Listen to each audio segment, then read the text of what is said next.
Hello guys, welcome back to my channel. ఈరోజు నేను మా ఇంట్లో బియ్య పిండితో ఇలా అట్లు చేస్తున్నానండి. ఈ అట్లు చేసే టైంలో నాకొక మెమొరీ గుర్తొచ్చింది. అదేంటంటే, నా పెళ్ళైన కొత్తలో మేము వైజాగ్‌లో ఉండేవాళ్ళము. సో, దట్ టైమ్ నాకసలు కుకింగ్ రానే రాదు. అంటే జస్ట్ రైస్ అలా చిన్న చిన్నవి చేసుకోవడం వచ్చు. కానీ ఆ టైంలో ఈ అట్లు పోయాలనిపించింది. సో, మా మమ్మీని అడిగి సరే చేద్దాంలే అని చెప్పేసి స్టార్ట్ చేశా. కానీ నాకు తెలీదు.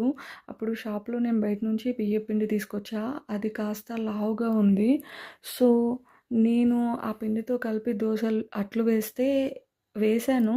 కానీ వేయడం వరకు బానే ఉంది.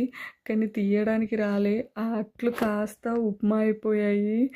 సో, నేనేం చేయాలో నాకు అర్థం కాలేదు. బట్ మా హస్బెండ్ మాత్రం ఎలా ఉన్నా నేను తినేస్తా పర్లేదులే అని చెప్పేసి నా కోసం తినేసాడు. కానీ నాకే పాపం అనిపించింది. అయ్యో! ఏంటి అలా తినేస్తున్నాడని. సో, అప్పటి నుండి నాకెప్పుడు ఈ అట్లు చూసినా నాకు అదే మెమొరీ గుర్తొస్తది. కానీ ఇప్పుడు మాత్రం అన్నీ వంటలు నేర్చుకొని బాగానే చేస్తున్నాను, పర్లేదు. ఓకే అండి, ఉంటాను. Bye. Like and subscribe to my channel. Guys bye.